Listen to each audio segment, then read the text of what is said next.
Right at the heart of our entire criminal justice system, there's this constant battle.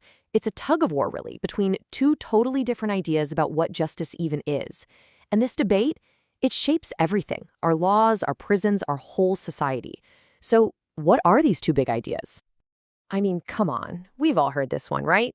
It's a phrase that just feels right. It feels solid, righteous, almost like a law of physics. And it taps into this really deep sense of fairness we all have. The idea that every action has a clear, direct consequence. It just makes sense to a lot of us.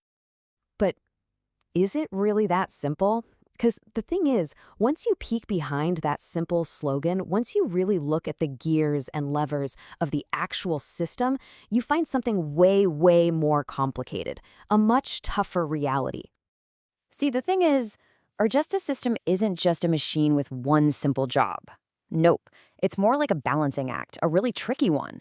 It's trying to do a bunch of different things all at the same time. And, well, sometimes those goals are pulling in completely opposite directions. Most experts agree there are four big goals here. First, punishment for the person who did wrong. Second, protecting the rest of us. Third, deterrence, scaring others off from doing the same thing. And fourth, rehabilitation, trying to fix the person so they can come back to society safely. And it's that clash between number one and number four, punishment versus rehabilitation, that's the real heart of the problem. Okay, let's think about this like a pie chart of justice. Imagine a life sentence. Right away, you can see the slices for punishment and protection are massive, right? The person is locked away, society is safe. But look what happens. The other pieces of the pie, rehabilitation and deterrence, they get totally squeezed out. They become these tiny little slivers. I mean, how are you supposed to rehabilitate someone you've essentially thrown away the key on? But now let's play with that a bit. What if we adjust the sentence to something more moderate? Okay, so the punishment slice gets smaller, sure. But look what happens to the rehabilitation slice. Boom! It gets way bigger. And here's the really crucial part. When you successfully rehabilitate someone, you're also boosting the protection slice. Why? Because a person who's been successfully reintegrated isn't a threat anymore. It's a really interesting trade-off when you think about it. All right, so let's dig into the first big idea, the case for punishment. And let's be clear, this isn't just about anger or revenge. It's actually a pretty solid philosophy with some really deep roots in how we even think about living together in a society. I mean, you hear this language all the time, right? On the news, from politicians. And these phrases, they really land with people because they connect to this core feeling we have about needing security and accountability. And the foundation for this whole way of thinking? It's an idea called the social contract. So, the social contract, what is that? Well, at its heart, it's a theory that tries to explain why we even have governments in the first place. And it's the philosophical backbone for that whole tough-on-crime approach. Okay, let's do a little thought experiment. Just imagine a world with zero rules. No laws, no police, no courts, nothing. You'd have total, absolute freedom to do anything you wanted. But so would everybody else. It would be pure chaos, right? A state of constant danger. So what do? We make a deal, a contract. All of us, as a society, agree to give up some of our freedoms, like, say, the freedom to just take things or hurt people. And in return, we create a government whose number one job is to protect us from anyone who breaks that deal. Our safety, that's the whole point of this contract.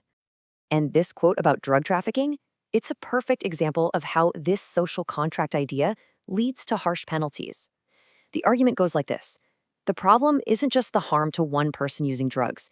It's the damage to the entire fabric of our society. The crime, the corruption, the fact that people just don't feel safe anymore. And from that point of view, the government's main job is to protect that social fabric. And that can mean coming down really, really hard on offenders.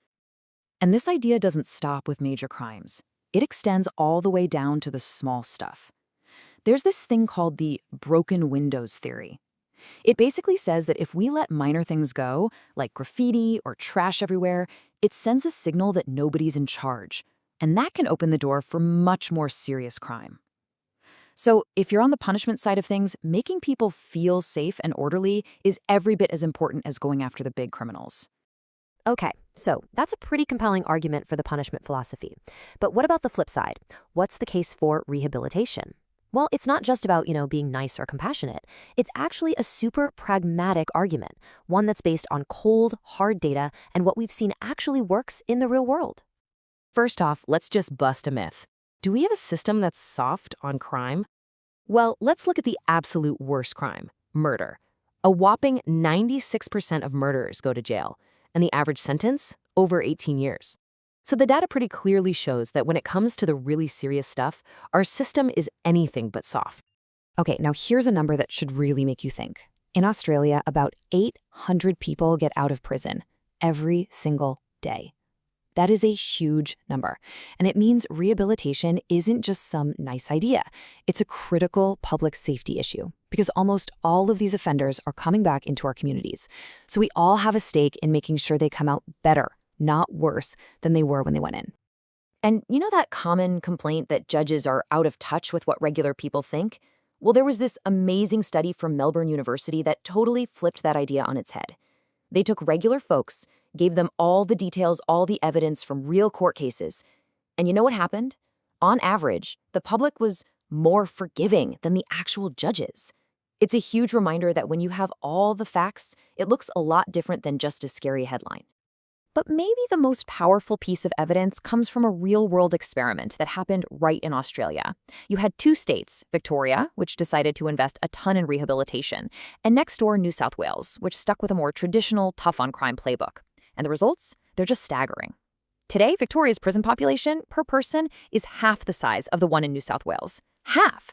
That's a pretty powerful sign that focusing on rehabilitation isn't just a different philosophy, it might just be a more effective one. So here we are. We've got these two really strong competing ideas. On one hand, you've got the argument for punishment, rooted in that social contract and our need to feel safe. And on the other, you've got the case for rehabilitation, backed up by pragmatic, data-driven results. The big challenge for any society is figuring out where to find the right balance between the two. Which brings us right back to that justice pie chart. We know all four of those pieces are important, right? Punishment, protection, deterrence, and rehabilitation, they all have a place. The real question is, which slice do we make the biggest? Because how we answer that question, well, that defines everything about our approach to justice. And that leaves us with one last, massive question to think about. What is the true goal of justice? Is it to punish the past, to deliver payback for what's already been done? Or is it to build a safer future, to do whatever actually works to create a society with less crime and fewer victims down the road? There's no easy answer here. But the choice we make, that choice defines the kind of world we all live in.